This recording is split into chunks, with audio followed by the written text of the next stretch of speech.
everybody, and welcome back to the Bolt Report YouTube channel. My name is Jake Ricker, and alongside me, as always, is my co-host, Michael Wax. Michael, we have a very special guest joining us today, and I am very excited to introduce you to everybody to him. Joining us today is a two-time Stanley Cup champion. He played for 8 different teams, suited up for over 240 NHL games, and put up a career save percentage of .907. He's currently enjoying retirement, but he will be etched into Lightning history forever.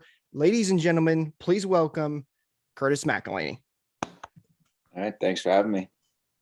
Thank you for coming on. We really appreciate you joining us and taking some time to talk about your time with the Lightning and some of the stuff that you've been doing after retirement as well. First thing I want to get into, as mentioned in the introduction, you played for 8 different NHL teams. Can you talk a little bit about what it was like bouncing around to all those different cities and having to constantly pack up and move and join so many different NHL franchises? Yeah, it's a challenge. I've been married essentially the entire time that I was playing. So a lot of that got put on my wife and her ability to pack up, and we have a couple kids. So it certainly presented a few wrinkles. I mean, it's easy for me. I essentially just pack my hockey bag, throw a duffel bag together, and show up at the rink, and I automatically get 20 some new friends and get to be a part of an organization. So for me, it's easy. But for the family, it presents challenges, especially when the kids got involved with school and whatnot. So, but certainly a pretty fun journey. I don't have too many complaints about it, despite not having the stability that some players get to experience in their career. Yeah, so just to follow up on that, when doing some research, because we started to get into hockey throughout the 2010s because we're a bit younger, but you were with the Lightning the first time for 4 days. Do you remember anything about that? I know you got traded to the Lightning, and then you all of a sudden you're claimed on waivers by Ottawa. Like, do you remember anything about that time? Met any of the people that you met? Like, what were the conversations that you possibly had? It was pretty brief. To be honest, it wasn't even 4 days. So I got traded from Anaheim. I'm pretty sure I got about a phone call around 5 a.m. I hopped on a plane. I flew and didn't get in until Tampa, probably about like 10 or 11 at night. I believe they were playing Columbus the next day. So I had a morning skate with the team. At the time, Rolison was the goalie. I think that was the year you guys may have went to the conference final, if I remember. And Mike Smith was down in the minors. And so I'd been swapped for, I believe it was Dan Ellis at the time. And I got in, I did the morning skate. Our goalie coach, same guy I had 10 years later, absolutely destroyed me in the morning skate. I remember just getting crushed. And, you come to a new team, you want to kind of put on a show and, show that you're ready to be there, help out, work out. I was trying to stay in the league at that time. I worked my butt off in the morning skate. And I remember going to the pregame meal and Smitty's in there eating a meal. And I'm going, oh, well, that's strange. I didn't know he was coming back up. And he was on reentry waivers, which is what we had at that time. So Smitty cleared those. And Eiserman came to me about like 5 minutes after he had cleared. He's like, hey, Mac, we're going to put you back on waivers. If you want, you can fly with the team. They were heading up to New York for a series of games. And I wasn't going to clear waivers or get picked up until Monday. So it was over a weekend. And so and Eiserman said, he's like, if you want to fly back to Anaheim, spend the weekend with your family before you figure out where you'll have to go, we're also happy to do that. So I think I was only actually with the team for maybe 10 to 12 hours. I met everybody in the organization, and then poof, I was gone like that. So my first stint with the Tampa Bay Lightning was very brief, very short. And then I ended up in Ottawa, finished out the year there. They were looking for a first overall pick that season. So yeah, it was an unusual year. It was right around the birth of my daughter there. So kind of a tough time for the family, but it was nice to come down to Tampa and have that little glimpse, thinking that you were going to get to hang out for a bit, enjoy some nice weather. It's like a little vacation for you, a little quick 12-hour vacation. Yeah. you've got to see a lot of different locker rooms, obviously, over the years. And sometimes, as fans, we get small glimpses of what goes on in those kinds of locker rooms. Was every locker room different for you, or were a lot of them the same? Can you talk about a little bit some of the maybe even traditions that they do within those kind of different locker rooms and different organizations? Yeah, the locker rooms, I mean, they're all unique in their way. Obviously we've been in quite a few now, and I wouldn't say there's anything too crazy. I mean, you have your basic, hey, don't stand on the logo type thing. Tampa's got a pretty nice setup in there.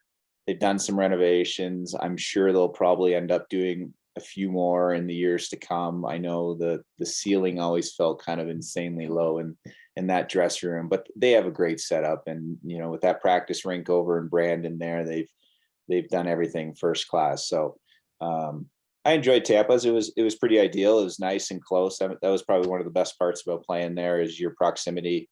A lot of the guys live in and around the arena, so it's super easy to get everywhere in Tampa, which was probably it was a nice change coming from a city like Toronto or even Carolina, where your drives were a little bit longer. So, yeah, I think as far as the dressing rooms go, I mean, they all kind of look the same after a while.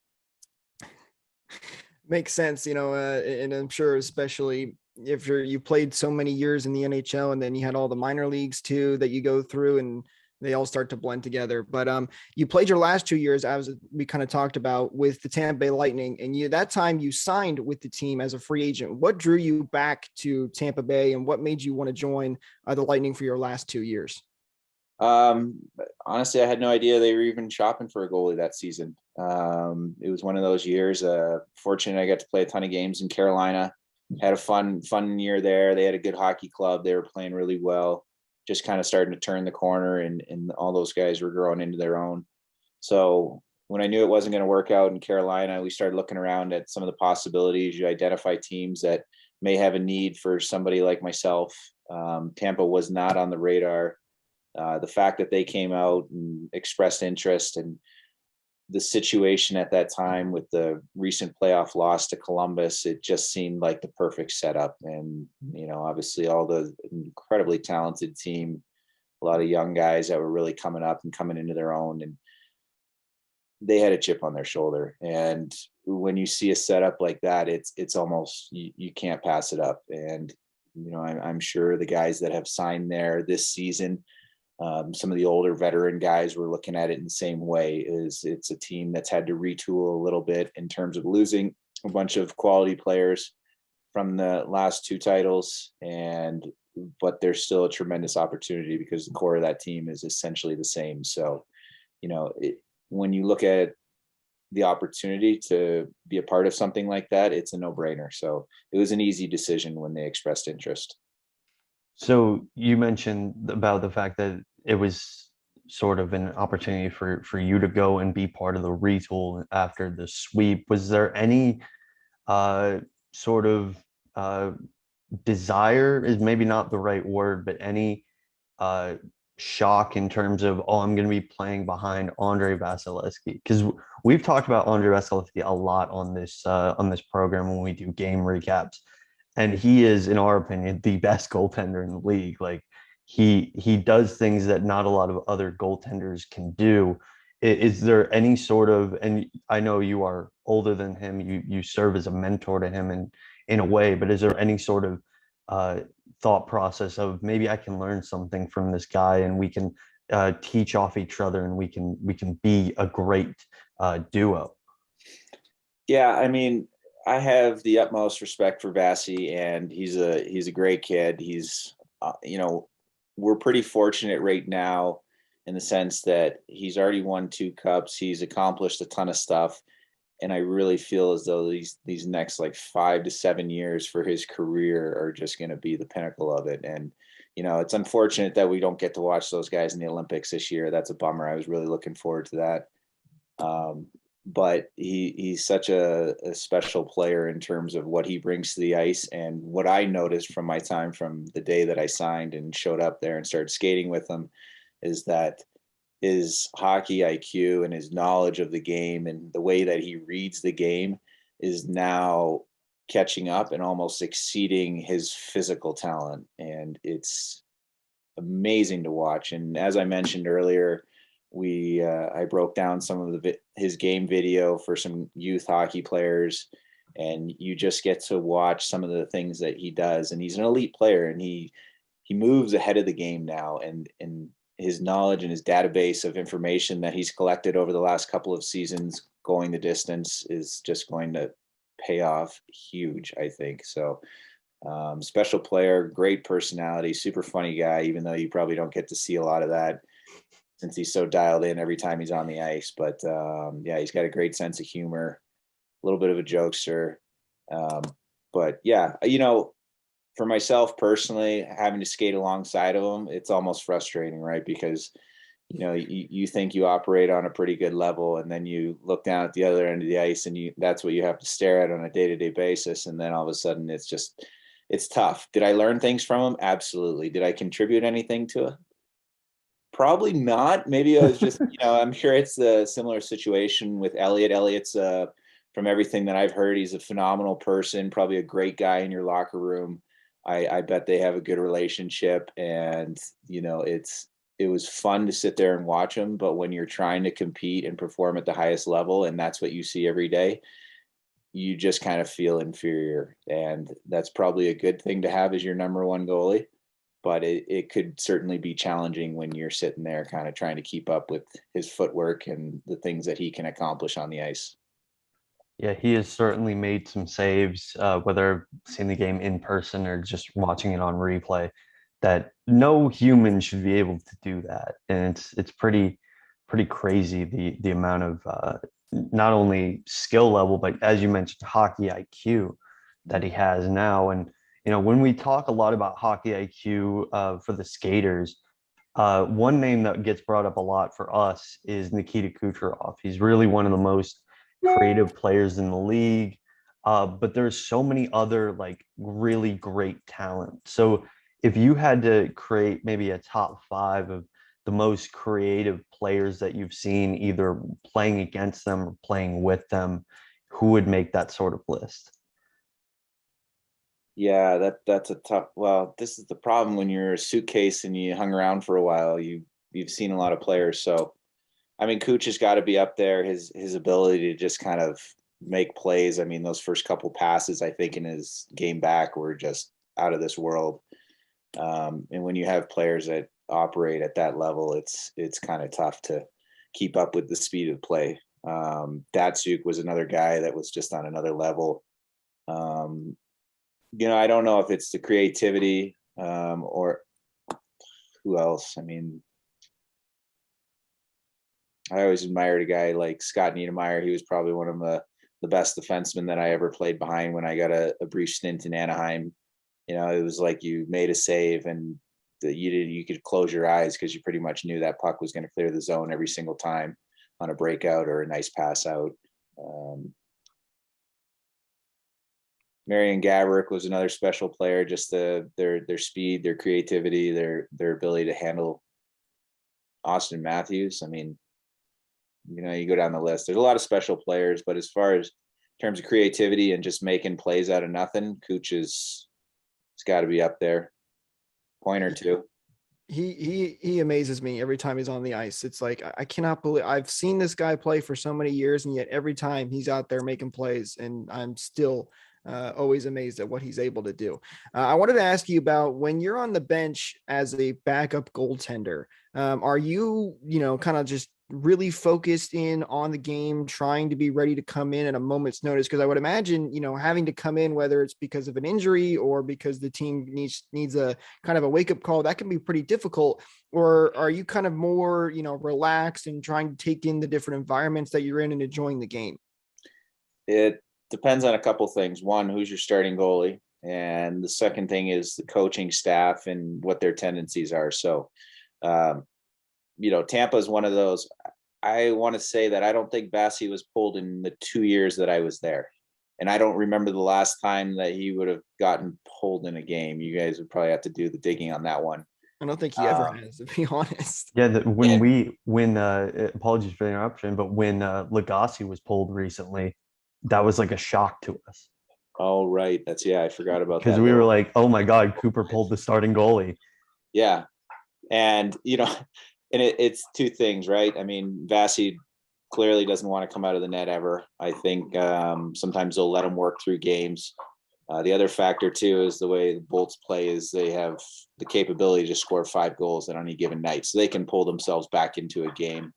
Cooper's tendency to pull guys probably depends on the goalie coach's decision a little bit, and I think they understand each other fairly well, so they've got an agreement there that works well. And if you're the backup goalie and it's your night to start, whether that's Elliot or myself in the last couple of years, well, unless I'm physically injured and can't finish that game, there's probably no way in hell that Vasi's going in the middle of a game to clean it up. So, my buddy, dog's here to say hi. It really depends on the situation. Obviously, with both guys being in the COVID protocol recently, that's a different can of worms. And I know you had a young guy there and Hugo backing up for a little bit. So I think it was kind of nice to get him that opportunity, even though it was a little bit of an ugly game for the team. Yeah. So as you mentioned, we talked about environments and whether or not you're laser focused on getting back into the game, which you weren't concerned about with your time with Lightning because Vasilevsky was in net. But when the COVID shutdown happened and you guys are really considering moving to a bubble and you have to have a different preparation and a different attitude and the environment is totally different. What does that look like? Can you describe at all what like the shutdown looked like, what the restart, how you talked about the restart and then the different bubbles of Toronto and Edmonton? Like, what was that experience like? Because I don't think anybody's going to experience that for a long time. Yeah, no, it's bizarre. I mean, I think we were playing Philly the day that the league shut everything down and postponed those games. And at the time, we just thought it was going to be a week to 2 week break, and then we'd be resuming as normal. And obviously, it unfolded into something completely different. The concept of the bubble and finding a way to get that done was pretty unique. The experience in Toronto was incredible. To be honest with you, we had a great setup. I mean, outside of not being able to leave, they had a great hotel, tons of fun things to do. It was unusual seeing all the teams and for the most part in the one hotel, and you're just kind of walking by guys that you were playing that night and all that strange stuff. But the setup in Toronto was really good. I mean, the food was decent. The weather was still good. You could go out and kind of spend some time. And then we moved to Edmonton and not necessarily as good. We had some good weather there, but we didn't have windows that could open the hotel. The area you were allowed to walk around in was like a concrete pad with a Tim Hortons truck in the middle of it. The arena in Edmonton is fine. I mean, but when you're sitting in a hotel for what you've already done about a month there, and you've got possibly another month to go, it can kind of wear on you. So, and the nice thing was that those were pretty close knit teams at that time, and we got to know each other. And but yeah, the bubble experience as a whole was pretty special. And if I had to pick one cup over the other, I would honestly say that the first one, and not just because it's the first time I'd ever experienced that, but just getting to celebrate that experience with that group and to know that that entire team was there together at night was pretty special. And that's not to take away from the second one or winning anything like that. It's just when you win it and you have fans, family, and all those other things that factor into it, it's wonderful to share that experience with them. But it was all just everybody kind of went their separate ways, and we were all doing things with everybody that we had brought to share that experience with. Whereas the one in Edmonton was special because there was literally nowhere for us to go but to hang out with the team. So you didn't get the benefit of sharing it with anyone, but you also got to enjoy that moment with that group for one night before we came back to Tampa to celebrate. And then you got the experience of those boat parades, and that's just on a whole nother level and something so unique to the Tampa Bay area that such an incredible and special moment, especially in my life and for everyone that was a part of that. Yeah, so you mentioned the close knit proximity of the teams, like at the Toronto bubble specifically. And I'm positive on the bench, you're hearing things like chirps, and if there's a hit that a lot of people would be on not a fan of, especially we think of the hit that Nick Ritchie laid on Yanni Gord in the second round of that series. Do those teams ever like cross paths at the hotel? Like, is there words exchanged there, or is it just business as usual, getting ready for the next game?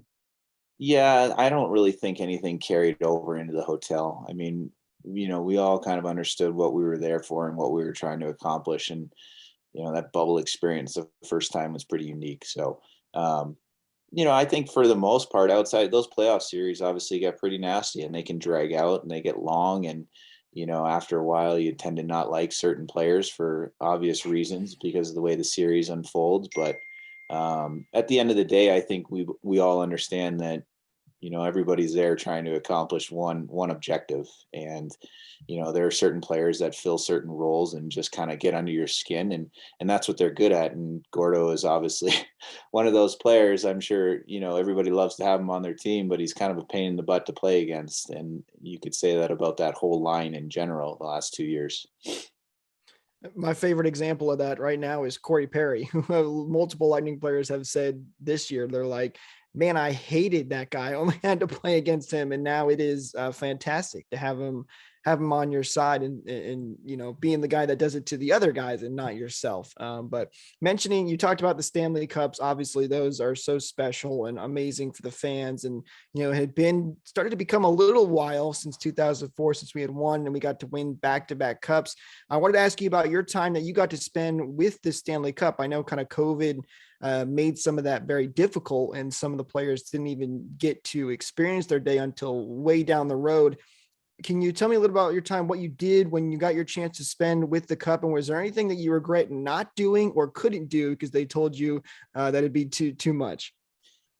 Well, we're going to have to plan that because I've postponed both days, and I intentionally did that with the knowledge that I knew either I was playing one more year at most or I was done after that second one. So I have not actually taken a day with the Cup. And, when I do it, and I've spoken to the organization, and I've spoken with Phil, and we're trying to plan that out and figure that out. It'll probably be sometime next summer, depending on what happens. Fingers crossed, Tampa wins it and it stays in the family and it's no issue, right? But we'll have to see how it plays out. I mean, right now I just wanted to be able to share that experience with family, whether they were coming from Canada or they were coming from the US. It wasn't something at the time that I was really prepared to just do in the moment and not be able to share that experience with people. So I've honestly postponed it. So I guess I technically should have 2 days accrued. And, if we look back and we saw all the days that guys took with it, not asking too much. So I'm looking forward to it. We'll probably bring it out here to Colorado. I'm in Steamboat Springs at the ski resort area, and this is kind of home right now. But yeah, I'd like to do that. I'm looking forward to that day still. It hasn't happened, but I can't wait for it to happen. We look forward to it as well. I can't wait to see what you do with it. I think you should definitely get 2 days of the Cup. I mean, it's only fair. If we look at all the times that Killorn had it, I feel like that's honestly a pretty reasonable ask.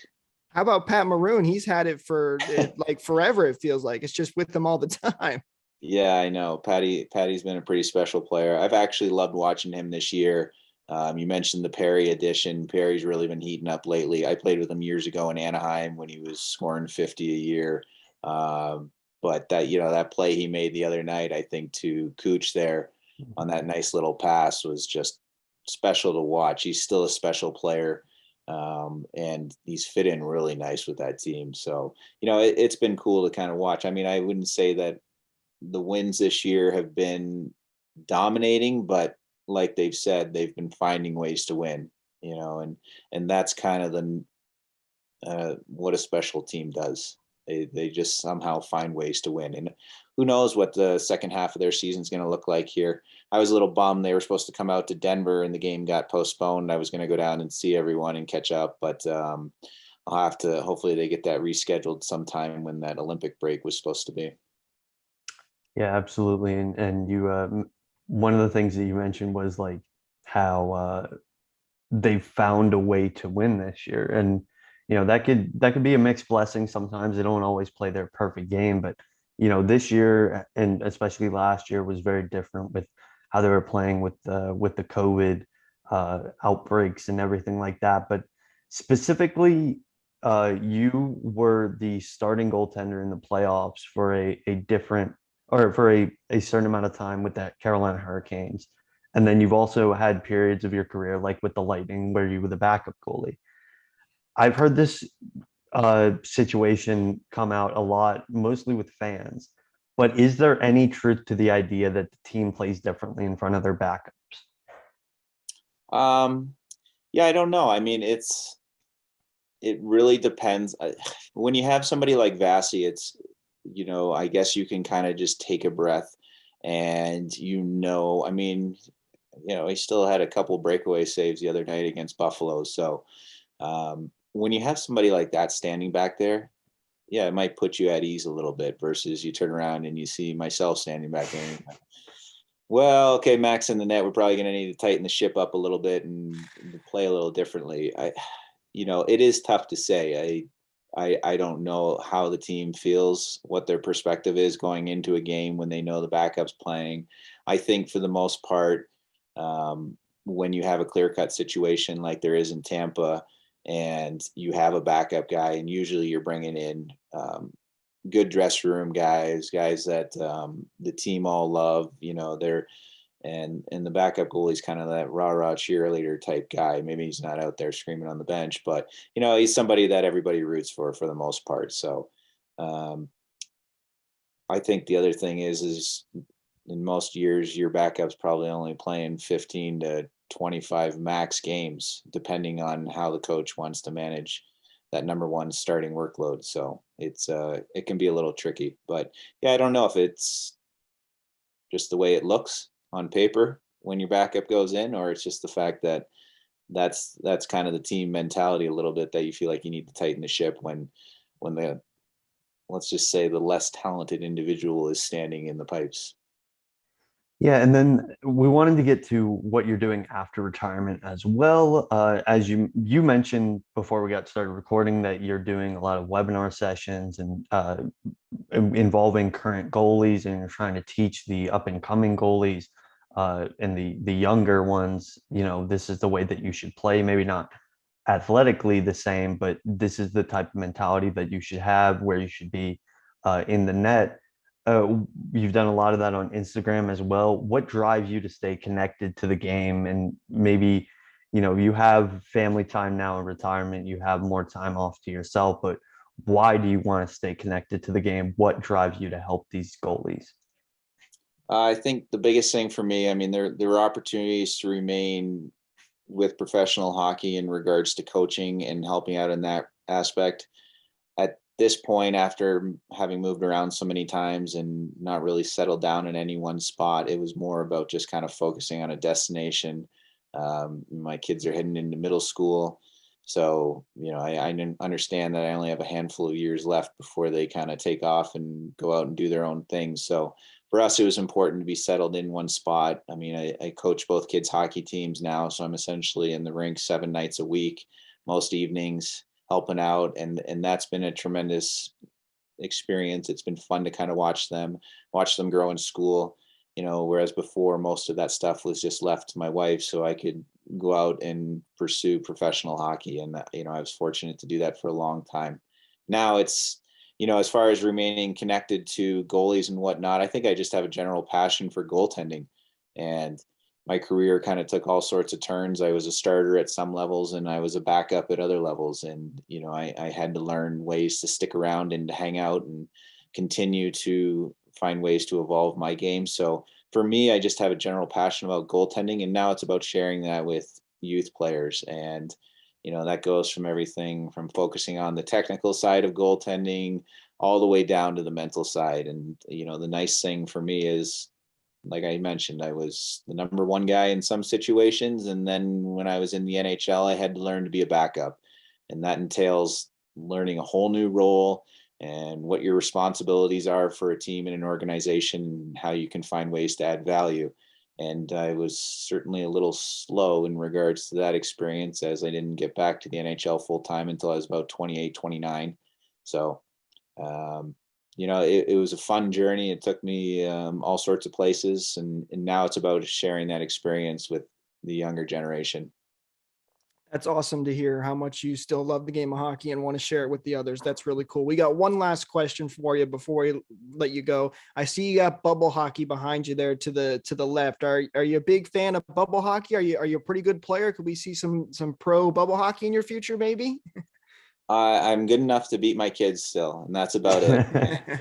We've got the USA Canada set up, and I think I might have actually broken off the Americans the tip of their centerman's stick a little bit, just so I had a leg up on them. But that's yeah, no, fantastic. I definitely won't be professional. And if my kids start beating me consistently, I might just get rid of the system as a whole. That's awesome. Well, thank you so much for coming and taking some time out of your day to join us. We really do appreciate it. Thank you so much. And thank you to everybody who's tuning in and listening. Don't forget to leave a like on the video down below if you did enjoy it. Don't forget to subscribe to the channel so you don't miss out on future videos just like this one, and follow us on Twitter at BoltReport_TB so you can follow for all of our Lightning updates, news, notes, highlights, all of that great stuff. So again, thank you, Mr. McElhinney, for coming out on the show. We really appreciate it. Yep. Thanks for having me, guys. Enjoy watching the Bolts the rest of this year.